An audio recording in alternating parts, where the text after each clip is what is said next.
Hey guys, welcome back to the Crypto Wave. I've been trying to tell you that I've been trying to do other videos on other things.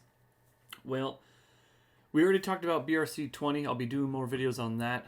Specifically, there is a new decentralized site coming out, and we'll go over that in a little bit. It's already set up, but I didn't want to focus on that one at the moment.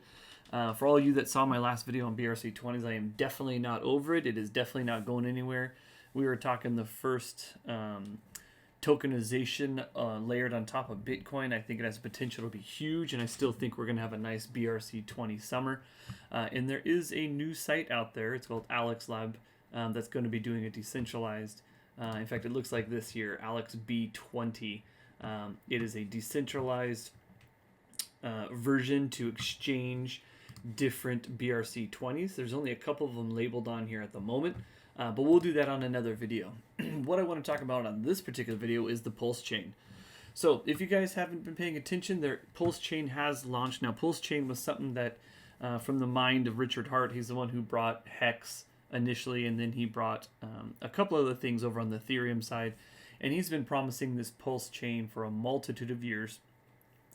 Including there was what they call a sacrifice phase, and about 2 years ago you were able to sacrifice, in essence, send different tokens or values in USD coin and such in order to, in essence, kind of get into a pre-sale. Although it's not a pre-sale, I mean, because billions of dollars went over and so many people joined it, so it wasn't truly a pre-sale. It was more of how to get Pulse tokens early and cheap for anybody who felt sacrifice was appropriate.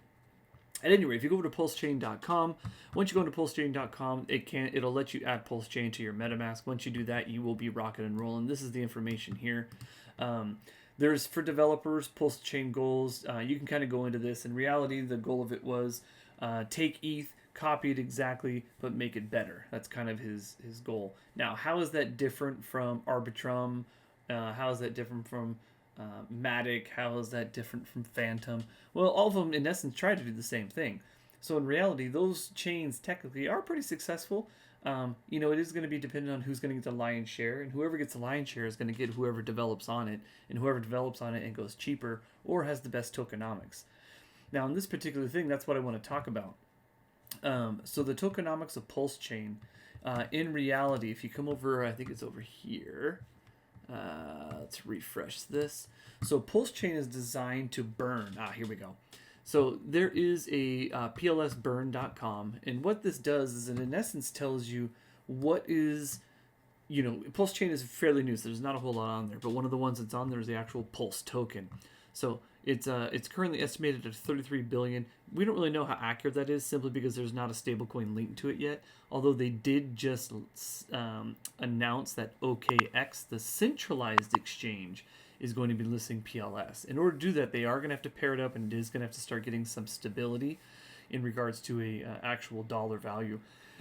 But again, guys, keep in mind, if you go to OKX and you send Pulse to OKX in order to exchange or cash out, if you guys don't follow Richard Hart, he basically says, not your keys, not your token, and that is correct. You would be going off of a decentralized model using the Pulse network, going onto a centralized exchange, which in reality means that those Pulse coins are no longer yours.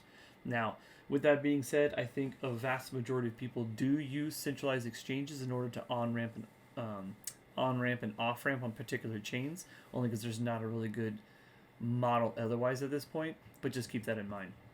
Anyway, back to the burn. What we're talking about here is the Pulse burn. So if you really think about it, this thing has been going live, I think it's been about a week, maybe a little over a week. The total supply is 135 trillion coins, which is an astronomical amount.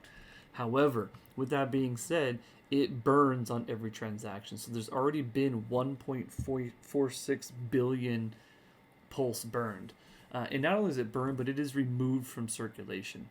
In essence, that's what burn means. But this is, from my understanding, they are trying to make this in a manner that the circulating supply is updated accordingly, so that the value and market cap and such is more accurate based on how much is burned versus how much remains circulating. So 1.4 billion is huge in my opinion, for only being about a week old, driving down this supply here. And anytime you know that you have a burn value like this, then supply goes down. If demand is there, then price goes up. So that is a huge component. Now there is other tokens that are kind of major on there. Again, there's not a stable coin as of yet. The big things they have are PulseX, which is in essence the Uniswap or the decentralized exchange for the Pulse chain at the moment. I guarantee there'll be more exchanges coming out because that's just what happens with competition. Just like Uniswap, then there's Sushi Swap, and then there was 1inch, and there's all these other decentralized ones. So there's going to be more exchanges, but at the moment the juggernaut is PulseX.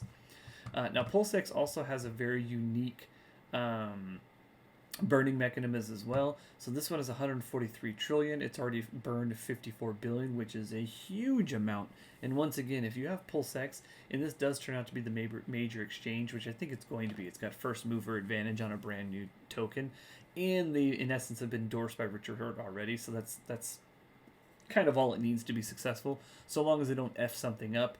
And they list things properly and adequately, and they have good liquidity. I see no reason why it's not going to be a juggernaut. And this again has a huge burn ratio on it. So once again, total supply burning from all the transactions. The market cap's only 30 million. So as you can imagine, this price per Pulse X has the potential to exponentially go up. I don't think people are realizing the true effect of the burn that's going to be affecting this Pulse X. I personally have been trying to hold on to a chunk of Pulse X, and I'm trying to build my bag. And I'm building my bag by going to the actual Pulse X exchange and going over here to earn and farms. And when you go into farms, you can actually create some liquidity. And when you create that liquidity in farm, you earn this incentive token, the INC. Now, I'm never big, there's a lot of people that are very, very big on this incentive token. It has been going up in price pretty substantially. It has amazing tokenomics. The way I look at it, though, it is still a farming token. So I don't have at this point a plan to hold the incentive token, to be honest with you. And a lot of people may call me crazy for this, but the point being is, so long as I'm consistent with my mining, and I'm mining and getting my incentive token, and I'm selling it all the way up, I'm going to be generating profit the entire way up. But at the same time, it is a farming token. It is an incentive on top of what you're already gaining in regards to the fees and such. So I'm going to take it as that. And what have I been doing with this? The incentive token, what I've been doing is I've literally just been selling it off and dropping it right into my Pulse bag. Now, as my Pulse bag grows, I can build up my Pulse bag, pair it up with my Pulse X, and throw it right back into the farm and start farming again. In essence, trying to compound my Pulse and Pulse X bag. That is my goal. I do have a little bit of Hex, just because Hex is Richard's other juggernaut. So it just stands to reason to provide some Hex liquidity with attached to Pulse in my farm as well. Simply because it's going to be another one of the juggernauts on here. Now, with that being said, it does have some some USDC, DAI, USDT. Again, these are not specifically backed by anything, so these are not technically the peg one-to-one that everybody is used to. Excuse me. So just be cautious in utilizing these. Now, there are people who are bridging over from Ethereum to what's called USDC from Ethereum peg. So there's liquidity because people are bridging from Ethereum into the USDC Ethereum bridge token, pairing it with Pulse, getting a very high incentive and a very high yield rate on this incentive token, which is a good play. Just make sure you're watching it fairly regularly, because if a true pegged coin does reveal itself, I think you're going to see mass exodus from a lot of these non-pegged, non-native dollar coin or peg coins. So just keep that in mind. At the moment, though, it is providing a very, very high yield. So that is kind of the basics of what I want to talk to you about. The bridge is active.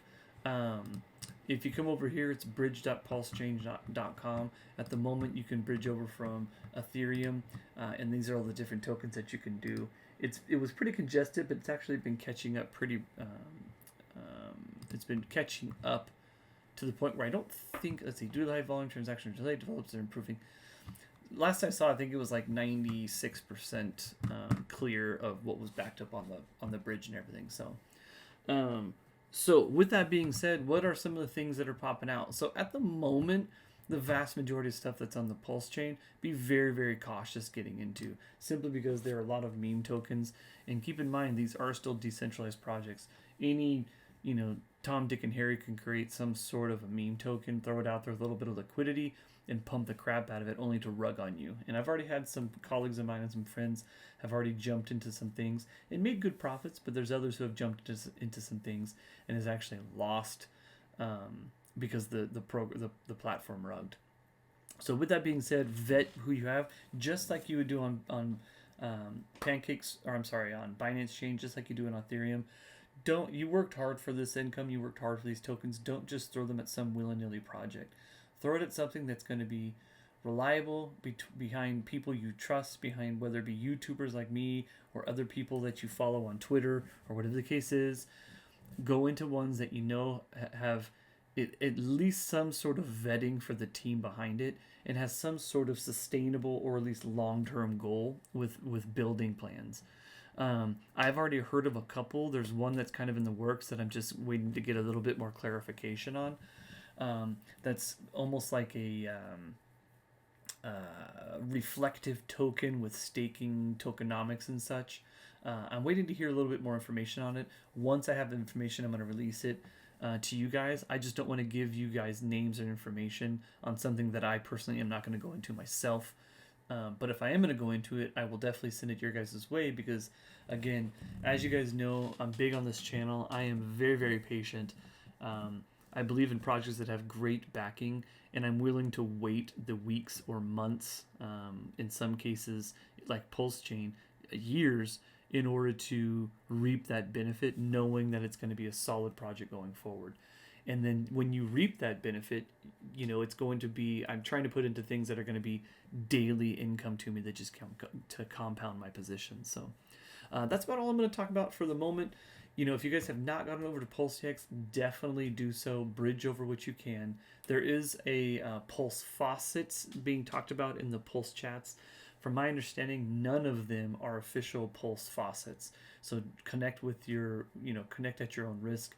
Best thing you can do at this point, try to do some sort of a trade, try to do something in order to get some Pulse to begin those first transactions after you've bridged over from Ethereum. So I hope that helps. If anybody's got questions or if anybody's following any cool projects, let me know. Again, I'm not going to be jumping into everything that's posted in comments, but if you guys do have a project that's growing on Pulse and you think it's got a good backing, send it my way and let's vet it together and see if it's something that we want to dig into. All right, guys, I'm going to end it there. I appreciate you tuning in tonight. Again, pulsechain.com. That'll be all your information. Get it attached to your MetaMask. Get the ball rolling because this thing is just jumping off and it's got huge potential, especially as I hope this bull run's going to be coming in the summer, kind of late summer into fall. So, all right, guys, have a great night. Don't forget to like and subscribe. Drop any comments or questions. Let's have conversations about our crypto and kind of where you're at and where I'm at. Have a good night.